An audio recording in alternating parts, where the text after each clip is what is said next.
Muy bien. Muchísimas gracias a todos y todas. Mi primer agradecimiento a la CAF. Querido presidente, gracias por ayudarnos a montar este encuentro. Gracias de verdad. La alegría de ver a mi querida Alicia. Te llevaron por un ratito lejos, te devolvieron rápidamente cerca a Chile. Nos gusta tenerte cerca. Gracias de corazón, Alicia. Mi querida embajadora, le mando un beso. Hoy tuve el enorme privilegio de tener un almuerzo con amigos y personas a las que respeto mucho. Empiezo por el Pepe. Todos saben lo que significa Pepe para mí. Un modelo de conducta, un modelo de ver la vida, un modelo de ver la política. Estuvo también con nosotros mi querido Ernesto Samper, un gran presidente que ha tenido Colombia y un gran referente para muchos de nosotros en toda la América Latina. Días atrás tuve el privilegio de participar de la asunción del querido presidente Petro y de ver cómo nacía en Colombia, después de 2 décadas, una nueva posibilidad, una nueva oportunidad, y ver cómo en las calles celebraban la alegría de los colombianos y las colombianas, la alegría de Ernesto también. Ernesto además fue muy importante porque fue uno de los que en todo este tiempo mantuvo viva la llama del UNASUR y siempre ponderaré ese trabajo tuyo. El amigo Vinicio Cerezo, expresidente de Guatemala. Feliz de tenerte aquí, Vinicio, con nosotros. Y gracias por el tiempo que has dedicado a nuestro almuerzo. Y el reencuentro siempre privilegiado con el español más borgiano que he conocido. José Luis Rodríguez Zapatero, un extraordinario presidente que tuvo España, un extraordinario hombre de la política, a quien también siempre que lo encuentro y lo veo me reconforto con sus palabras y con sus pensamientos y con sus aportes. Quiero explicarles que Mia Mottley, del quien hablaba recién Andrés Manuel, tenía que conectarse virtualmente con nosotros, pero tuvo un problema con un vuelo, perdió un vuelo, con lo cual debe estar volando en el momento en que debíamos hacer la conexión. Y nos perdimos de escuchar a una dirigente del Caribe maravillosa, a una líder del Caribe maravillosa, que la conocí virtualmente en los días de pandemia, donde vivíamos de Zoom en Zoom, no de encuentro en encuentro, y la empecé a escuchar y me asombró. La conocí después en Glasgow, en la COP26. Antes nos cruzamos una vez en el G20 en Roma, pero creo que en el anteúltimo viaje a Europa, le dije a Santiago, hay que parar en Barbados y hacer una escala para hablar con los países del Caribe, y quiero ir a Barbados a hablar con Mia Mottley. Es una pena que no hayamos podido contar con ella. No sabe de lo que se perdieron. Se perdieron de una mujer espléndida, luchadora, una incansable luchadora en el tema del cambio climático y una gran representante que el Caribe tiene en esta CELAC. Y después mi gratitud a Andrés Manuel. Es obvio que es mi amigo, porque dice cosas muy lindas de mí. Y yo podría decir otro tanto de él. Un hombre muy querido, al que yo respeto y valoro mucho, y que creo que le está haciendo mucho bien a México, y le está haciendo mucho bien a Latinoamérica, porque debo admitir que aun cuando nos habla de las posibilidades de ampliar nuestra CELAC e incluir a los países del norte, es el primer presidente mexicano en muchos años que mira a América Latina. Es el primero. Y yo valoro mucho esa actitud del querido Andrés Manuel.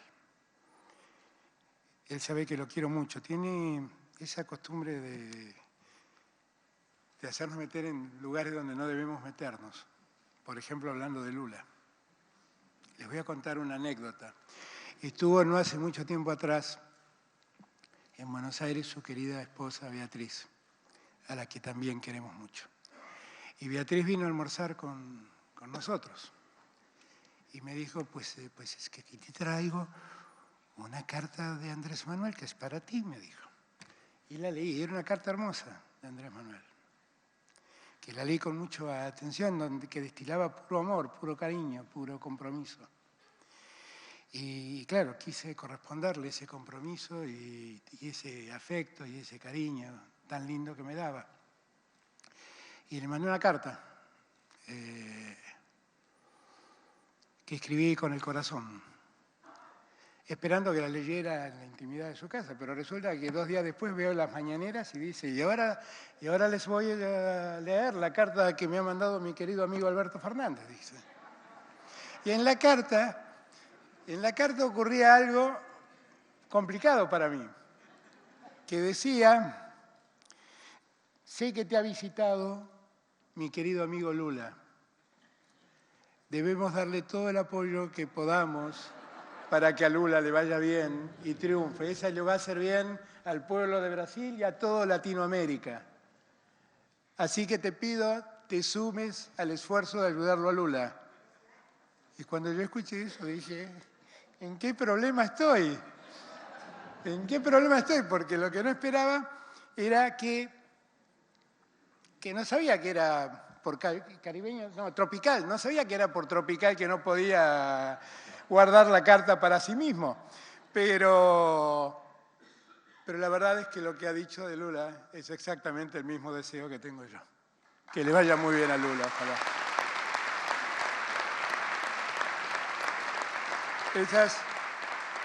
Lo llamé después a Andrés Manuel y le dije, Andrés Manuel, esas son cosas que no podemos decir. Vos estás todo el día diciendo que no hay que entrometerse en los temas internos. Pero es que no puedo con mi genio, dice. Bueno, y allí fuimos, bueno, me lleva a mí al mismo genio de Lula, de Andrés Manuel. Igual, toda la gente que nombré, toda gente valiosa, toda gente a la que le estoy agradecido, toda gente a la que quiero entrañablemente, todas hombres y mujeres, en el caso de Mía, que realmente le hacen mucho bien y le han hecho mucho bien al continente. Un continente que es un continente singular, que le ha tocado enfrentar el dilema de la unidad en un momento singular de la historia de la humanidad. Siempre empiezo yo reflexionando sobre el tiempo que nos tocó vivir y siempre empiezo reflexionando sobre que el siglo XXI ya nos ha dado la primera catástrofe, que fue la pandemia. No sabemos cuántos han muerto en la pandemia todavía. Según dice Naciones Unidas, murieron entre 6 millones y 10 millones de personas. No tenemos el número exacto con precisión. Pero en cualquier caso lo que sabemos es que la pandemia se llevó entre 1 y 2 holocaustos. Es un montón de gente.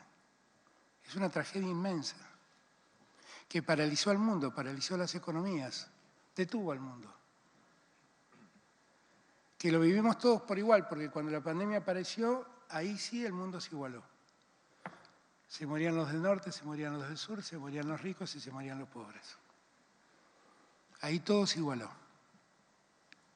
No lo advertimos, pero yo siempre lo advierto. Por ahí nunca nos hemos reparado en esto que voy a decir, pero todos los que estamos aquí somos sobrevivientes de la pandemia. Hemos podido sobrevivir a un cataclismo impresionante que la humanidad ha sufrido. Y siempre que digo esto, invito a hacer una segunda reflexión.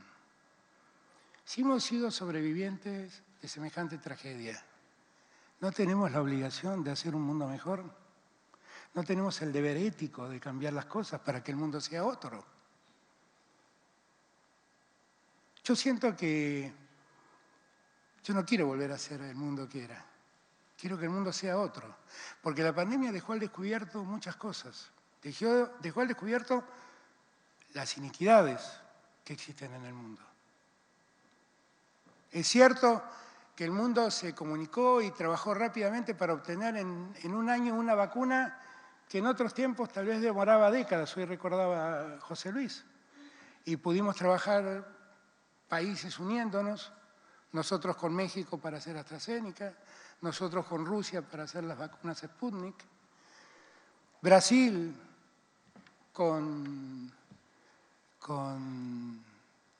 también con Rusia, si no me equivoco, en San Pablo, todos nos conectamos para poder acceder a la vacuna rápidamente.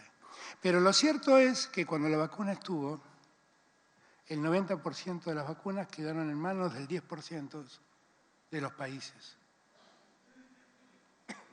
Y el 10% de las vacunas la andábamos mendigando el 90% de los países. Y en América Latina eso lo vimos. Y también fue muy penoso ver que la división nuestra no nos permitió negociar vacunas en mejores condiciones para nuestro continente.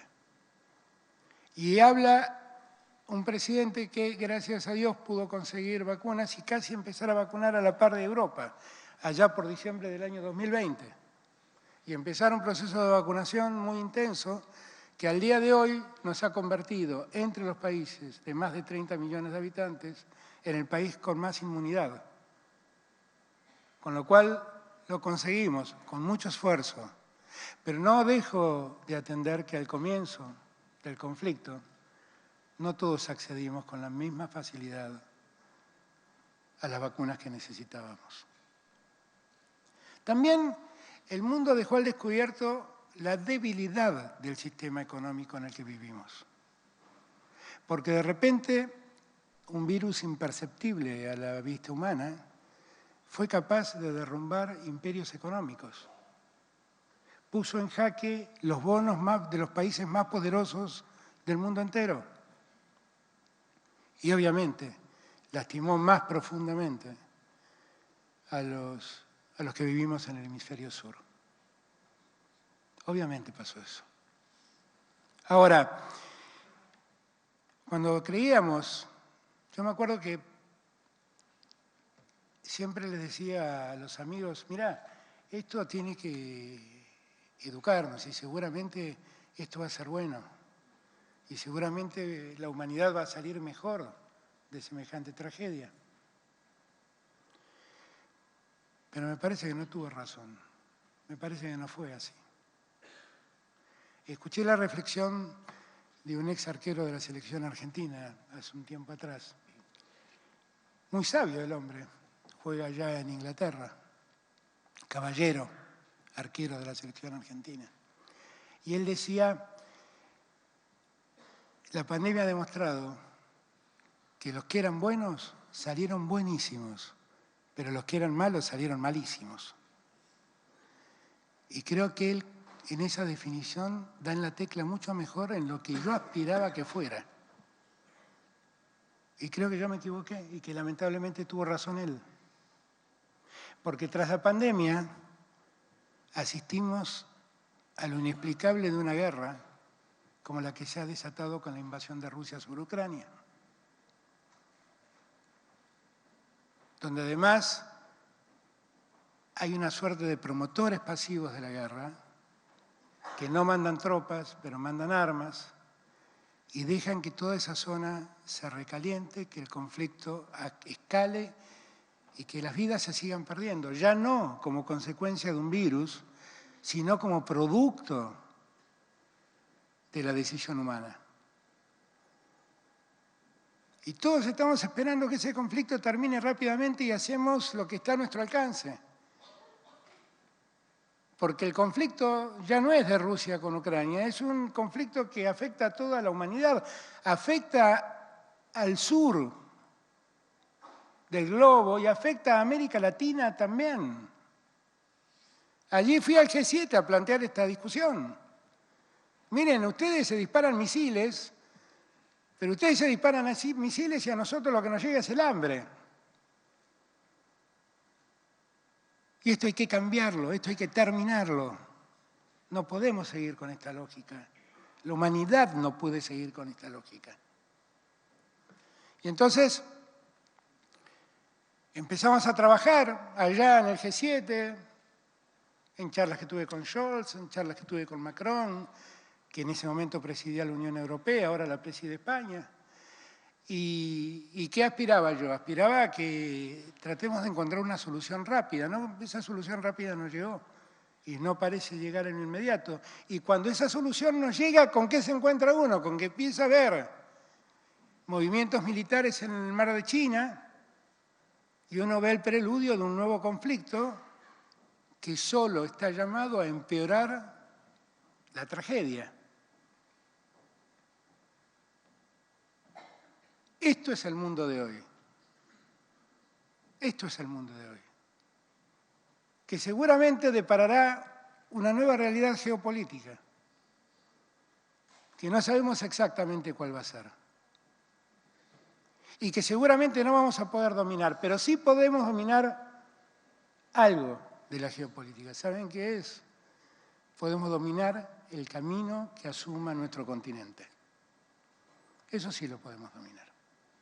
Podemos tomar la decisión de unirnos para enfrentar cualquier mal momento, cualquier tragedia que se avecine, en unidad y con otra fuerza. Cuando Andrés Manuel me pasó la posta de la CELAC, la verdad los dos estábamos muy desencantados con la representación de América Latina. Sentimos que la OEA ya no nos representaba, no trabajaba para América Latina. Que el BID había dejado de ser el Banco para América Latina. Gracias a Dios que existe la CAF, que viene a cubrir ese hueco en gran medida hoy en día. Y con Andrés Manuel nos dijimos, mirá, tenemos que volver a recrear un espacio de unidad más amplio de toda Latinoamérica y del Caribe, que también hay que admitir es una región a la que América Latina no le ha prestado la atención que merece y es una región que padece enormemente este presente. Si hay una víctima del cambio climático, esa víctima es el Caribe insular fundamentalmente. Y nosotros debemos comprometernos para ayudarlos a salir de ese problema cuanto antes y hacer todos los esfuerzos que debamos hacer como continente para que allí la pobreza y la tragedia no se multipliquen, no crezcan. Y cuando con Andrés Manuel dijimos, bueno, ¿y cómo encaramos la CELAC para el futuro? Bueno, ahora sería bueno que la presida Argentina y que Argentina inicie el proceso de institucionalización de la CELAC. Porque la verdad hasta aquí somos un grupo de países que se reúne, conversa, analiza, pero no toma decisiones de conjunto. Y es hora de que lo hagamos. Y entonces recurrí a la memoria del UNASUR, que es Ernesto. Y le dije, Ernesto, ¿por qué no miramos a partir de la experiencia que tuvimos en el UNASUR a ver cómo le damos institucionalidad a la CELAC para que adquiera otra fuerza, para que adquiera otra dimensión y para que además nos represente adecuadamente y que donde podamos tomar, que sea un lugar donde nos permita tomar decisiones que debamos cumplir como países y que no quede al arbitrio de cada país cumplir o no una decisión comunitaria tomada en la CELAC. Este deseo de Andrés Manuel de convertirnos en una nueva Unión Europea me hace reflexionar. La Unión Europea existió, y José Luis me podrá corregir si me equivoco, el día en que Europa decidió unirse, avanzar en conjunto, tener una moneda común y aceptar un sistema de legislación comunitaria que todos deben respetar. Eso hasta acá no lo hemos logrado. No es que no lo logramos en la CELAC, no hemos logrado en el Mercosur, que es más chiquito todavía. Por lo tanto, yo creo que nosotros tenemos una gran oportunidad y un enorme desafío. La oportunidad de este tiempo. Este es un tiempo muy desdichado, pero da la casualidad que cuando empiecen a levantar cabeza al mundo, lo que va a necesitar son energías renovables, alimentos, bienes que la región está en condiciones de suministrar al mundo en cantidad. Brasil y Argentina producen el 70% de granos y cereales y oleaginosas que de la región pueden salir. Y lo que tenemos es que darle tecnología a los demás países para que puedan también desarrollarse y trabajar y ser también productores. Y debemos animarnos a industrializar esos productos. Somos, entre Chile, Bolivia y Argentina, poseedores del 60% del litio que el mundo va a reclamar. Somos, en Argentina, tenemos la segunda reserva de shale gas que el mundo va a necesitar. Tenemos las condiciones perfectas para desarrollar energía eólica, para desarrollar hidrógeno verde, para desarrollar energía solar. Y eso también cabe para Colombia, por ejemplo, que ha avanzado mucho en el uso de energías renovables. Y lo que nosotros tenemos que dejar de hacer es dejar de exportar materias primas e industrializarlas. Porque la diferencia entre exportar el litio, como sale de la sal, y exportarle litio hecho batería, es multiplicar por 1000 el valor del litio. Por 1000. Y nosotros tenemos todas las condiciones para hacerlo en América Latina. Tenemos las condiciones científicas, las condiciones técnicas para poder desarrollar todo esto. Y tenemos una gran ventaja que en el mundo parece que no todo el mundo tiene, que este es un territorio de paz. Este es un territorio de paz. Aquí no hay países armados para la guerra. Y eso es una gran ventaja que tenemos y que debemos saber aprovechar. Si nosotros a la paz que tenemos le sumamos la unidad, le damos institucionalidad a todo eso, y eso lo ponemos al servicio de la región, tenemos una magnífica oportunidad para que América Latina sea, como decía José Luis hoy, un continente privilegiado, alejado de las disputas, alejado de los extremos y con una posibilidad de crecer y desarrollarse maravillosa. Todo esto debemos hacerlo además partiendo de una premisa: saber que estamos en el continente más desigual del mundo y que éticamente tampoco podemos ser felices viviendo en sociedades tan desiguales. ¿Qué quiero decir con esto? Aprovechar la paz, aprovechar la unidad para lograr el desarrollo y la justicia social. ¿Podemos hacerlo? Claro que podemos hacerlo. Es una decisión política nuestra. Es una decisión que tenemos que tomar nosotros. Acá no dependemos de nadie, dependemos de nosotros. Y lo que más quiero es que esto sea posible. Yo estoy seguro que la llegada de Gabriel Boric en Chile, la presencia de Lucho Arce en Bolivia, la presencia de Gustavo Petro en Colombia, la presencia de Andrés Manuel en México,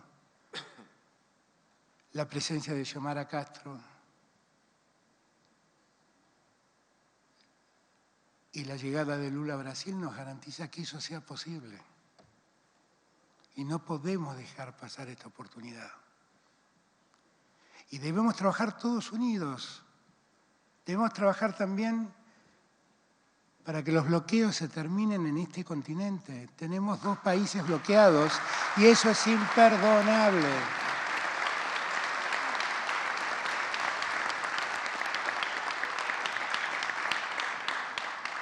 Cuando escucho que Cuba ha desarrollado 4 o 5 vacunas contra el COVID y no las puede desarrollar e industrializar y dar al mundo porque por los bloqueos que padece carece de la capacidad financiera que necesita para poderle dar salud a todos los pueblos del mundo, yo sufro. sufro profundamente. Un bloqueo que además lleva más de 6 décadas. Y ahora Venezuela, que esperemos que rápidamente eso se termine pronto. Que el bloqueo se termine pronto. Y que los venezolanos vivan en democracia, eligiendo libremente como ellos quieran. Lo que nosotros debemos hacer es trabajar en pos de esa unidad. Y debemos poner antes que nada nuestros derechos de latinoamericanos para poder lograr ese objetivo. Pensemos en nosotros, pensemos en la patria grande. No vamos a ser originales, ¿eh? Antes que nosotros lo soñaron otros. Lo soñó San Martín, lo soñó Belgrano, lo soñó Artigas, lo soñó O'Higgins, lo soñó Sucre, lo soñó Bolívar, lo soñó Martí, lo soñó Hidalgo en México. Tan solo les pido, copiemos a seres tan grandes. Podemos hacerlo. Muchas gracias a todos y todas.